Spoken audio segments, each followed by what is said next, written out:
It was a busy Wednesday afternoon at the city's main bank branch. Customers bustled through the doors, eager to complete their errands before the day ended. Among them was Marcus, a polite and well-mannered teenager, dressed casually as he waited in line to withdraw some money. Marcus had been visiting this branch for years with his family and had never caused any issues. However, the bank manager, Mrs. Collins, seemed to notice him in an unusual way.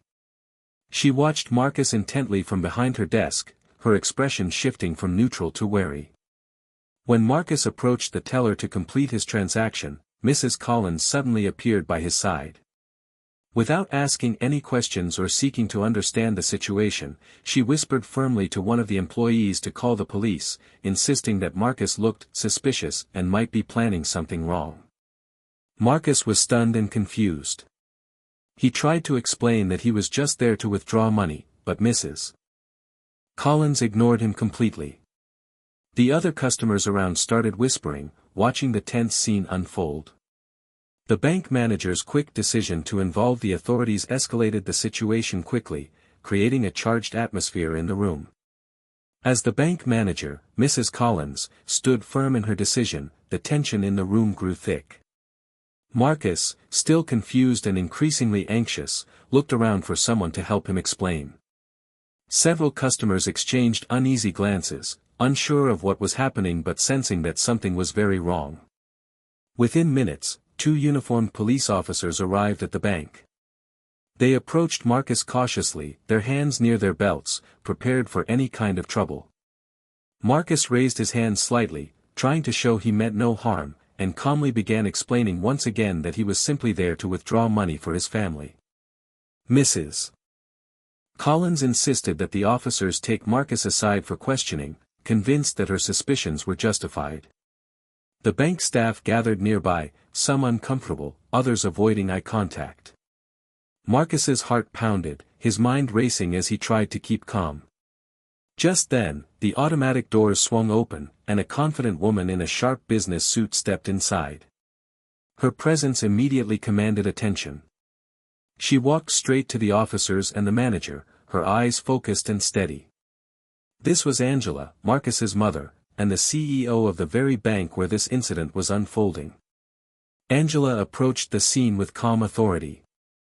The murmurs among the customers quieted as everyone noticed the woman's commanding presence.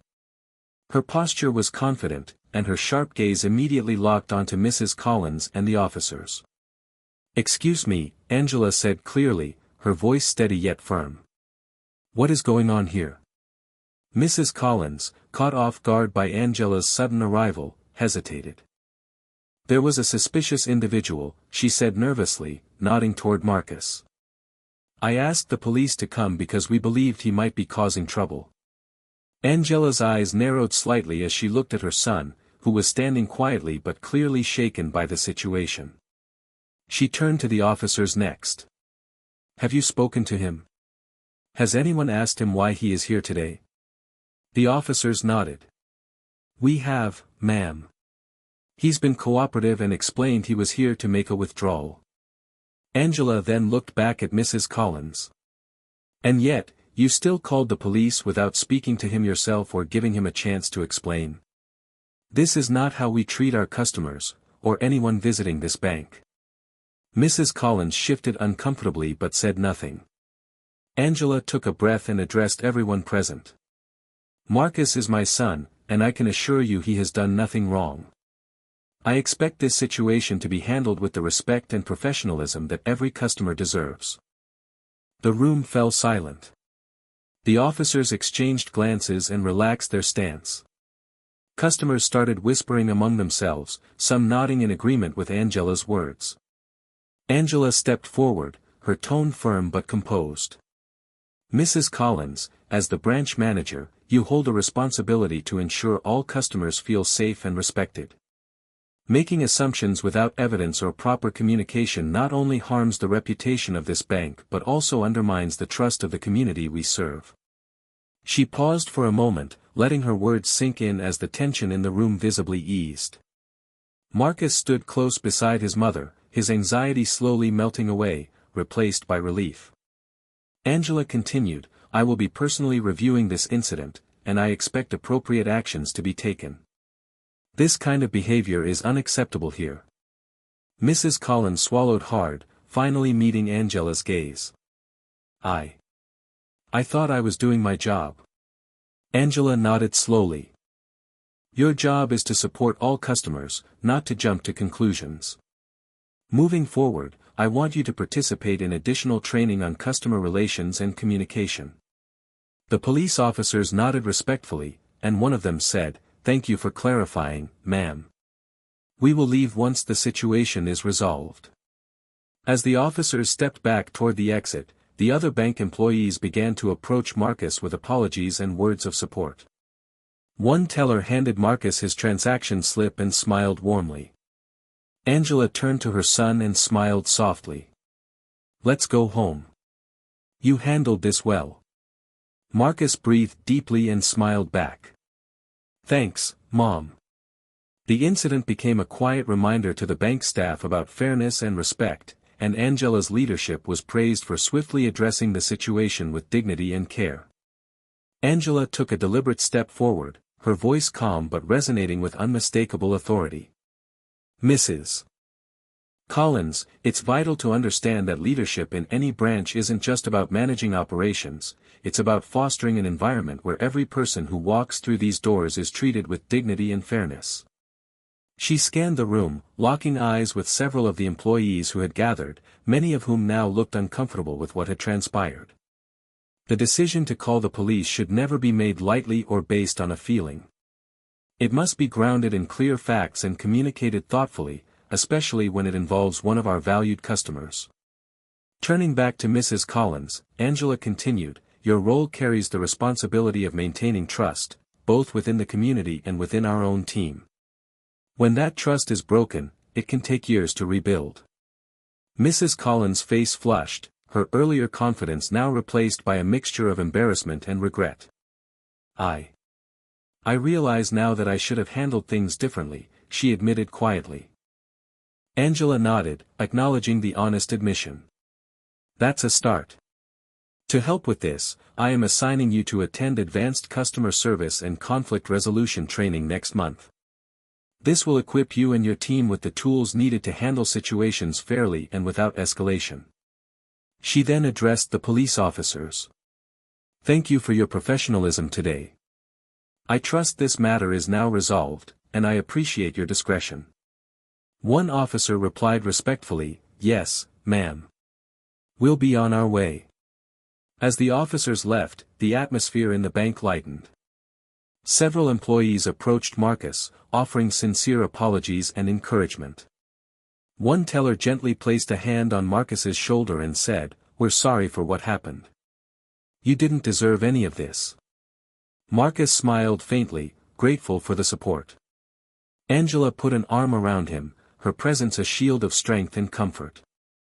"You handled yourself with grace. I'm proud of you." Marcus looked up at his mother, a new sense of confidence growing inside him. "Thanks, Mom. I'm glad you were here." The incident became a turning point for the branch. A renewed focus on fairness, respect, and communication was embraced by the entire team, inspired by Angela's decisive and compassionate leadership. The community noticed the change, and the bank's reputation grew stronger because of it. In the days that followed, Angela took immediate steps to ensure the lessons from this incident were fully integrated into the branch's culture. She called a series of meetings with the staff, emphasizing the importance of empathy, clear communication, and professionalism in every customer interaction. During one of these sessions, Angela shared a personal story about how important trust and respect had been in her own career journey. She encouraged the employees to view each customer as a person deserving of kindness and understanding, regardless of how they might initially appear. Mrs. Collins, humbled by the experience, committed herself to improving. She enrolled in the training sessions Angela had recommended and began working closely with a mentor to develop stronger leadership skills. Over time, she became more approachable and attentive, often seen checking in with customers and staff alike to ensure everyone felt valued. Marcus, meanwhile, returned to the bank with his mother several times over the next few weeks. Each visit was met with smiles and friendly greetings from the employees, a sign that the environment was healing. On one occasion, a younger teller even asked Marcus for advice on how to stay calm under pressure, a clear indication that the young man's poise had left a lasting impression. Angela's swift and thoughtful handling of the situation became a topic of conversation throughout the company. Senior executives praised her not only for her role as a CEO but for her ability to lead with compassion and integrity. Her actions set a new standard, inspiring other branches to follow suit. The community also took notice. Local news outlets highlighted the story as an example of leadership addressing challenges head-on, turning a tense moment into an opportunity for growth and unity. Customers expressed renewed confidence in the bank, appreciating the commitment to respect and fairness. Through this experience, Marcus and Angela grew even closer. The ordeal had tested them both, but it also revealed the strength of their bond and the power of standing up for what's right. The next morning, Angela arrived at the branch an hour early. The quiet hum of the building before opening hours offered a rare moment of stillness. She walked through the empty lobby, reflecting on the incident that had shaken the branch, and how it had also opened a door for necessary change. By 9 a.m., she had gathered the full team in the conference room. Some employees exchanged nervous glances, expecting reprimands. But Angela's tone was calm, sincere, and unwavering. "We're not here to place blame," she began. "We're here because what happened wasn't just about one customer or one employee. It was about our culture. And culture is everyone's responsibility." A hush fell over the room. Angela continued, "Empathy isn't optional. Every customer who walks through that door deserves to be treated with dignity. No exceptions. If we can't see the person behind the transaction, we've failed." She paused, letting the words settle. Then she did something unexpected. Angela told them a story. Years ago, she had started as a junior teller in a small, rural branch, often overlooked, often underestimated.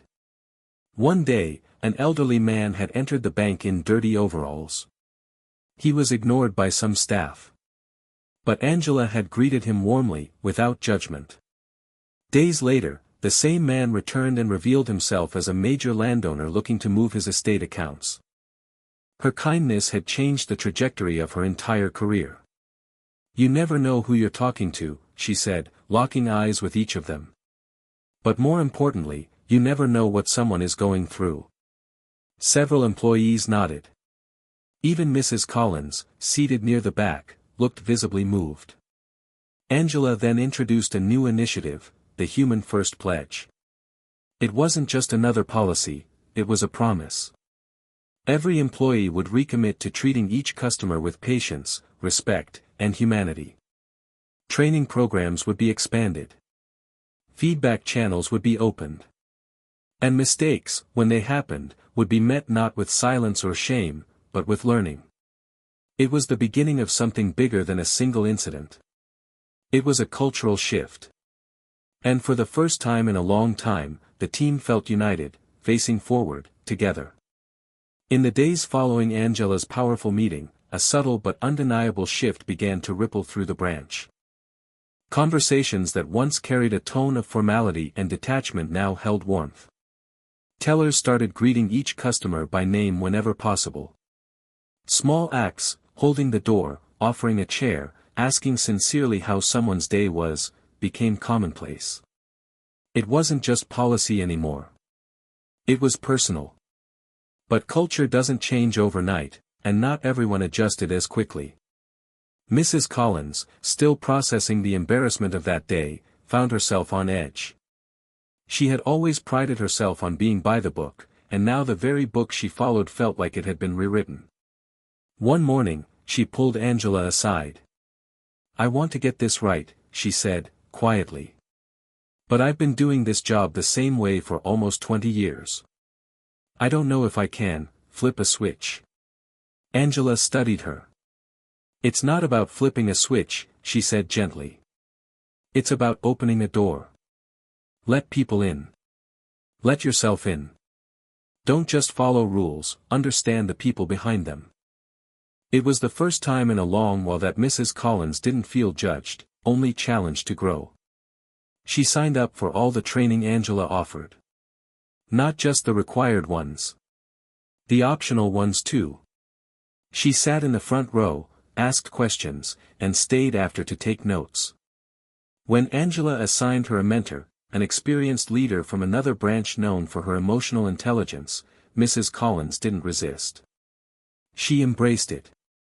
Meanwhile, word of Marcus's composure continued to spread, not just in the branch, but within the corporate circle. A security recording from that day had been reviewed internally. Instead of focusing on the tension, the executive team found something unexpected: inspiration. "Who is this kid?" one VP had asked. "We should be recruiting him, not turning him away." A week later, Marcus received a letter from the bank's internship program, inviting him to apply for their youth leadership initiative. Angela had discreetly referred him, highlighting his emotional maturity, confidence, and character. When Marcus opened the letter, his jaw dropped. "Mom, is this real?" His mother, who had been watching his growth in quiet pride, hugged him tightly. "It's real, baby. You earned it." He visited the branch again a few days later, this time not as a customer, but as a guest. Angela introduced him to the staff formally, and this time, even the hesitant employees applauded him. Mrs. Collins approached him after the meeting, nervously clutching a small envelope. Inside was a handwritten note. "Marcus, thank you for reminding me what patience and grace look like. I'm sorry I didn't see it sooner. I hope you'll forgive me. And I hope you'll keep inspiring people, including me." Mrs. Collins. He looked up at her, surprised. "Thank you," he said softly. "That means a lot." Angela watched the interaction from her office window. For her, it was more than just a moment of closure, it was confirmation. Change wasn't just possible. It was already happening. And in that transformation, something unexpected bloomed. Angela and Marcus had begun texting occasionally, sharing articles, thoughts on leadership, even jokes. Their bond, once rooted in a tense encounter, was now grounded in mutual respect and genuine admiration.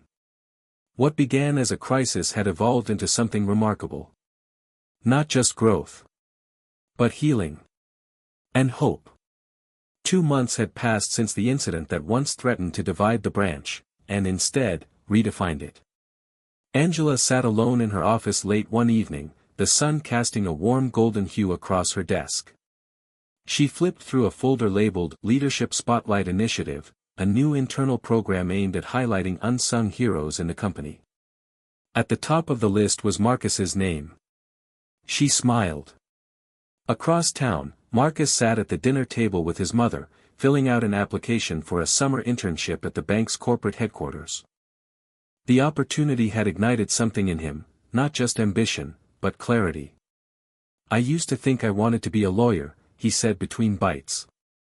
"But now, I think I want to lead. Not just argue a case. Change something." His mother nodded proudly. Maybe that day at the bank wasn't just a bad day after all. He chuckled. "It was awful, Mom. But it was also necessary." At the branch, change was no longer just a buzzword. It was tangible. Mrs. Collins had transformed in quiet, steady steps. She was no longer just tolerated by her colleagues, she was respected.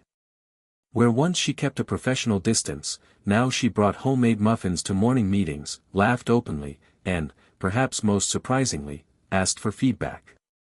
One morning, she sat beside a new teller named Tasha, barely out of training. When Tasha hesitated during a transaction with a customer who spoke little English, Mrs. Collins gently leaned in. "Slow down. Smile. People understand more through kindness than words," she whispered. Tasha did exactly that, and the customer left beaming. Angela, passing by, witnessed the moment. She said nothing then, but later sent a simple message: "That was leadership. Proud of you." Meanwhile, the story of the branch's transformation had reached the upper echelons of the company. Angela was invited to speak at the annual Leadership Summit, an event usually reserved for regional directors and senior VPs. Standing before hundreds of top executives in a sleek downtown conference hall, she shared what happened that day. She didn't sugarcoat it. She didn't hide from it. She told the truth. About Marcus. About the failure. About the uncomfortable, necessary wake-up call. But more importantly, about what came after.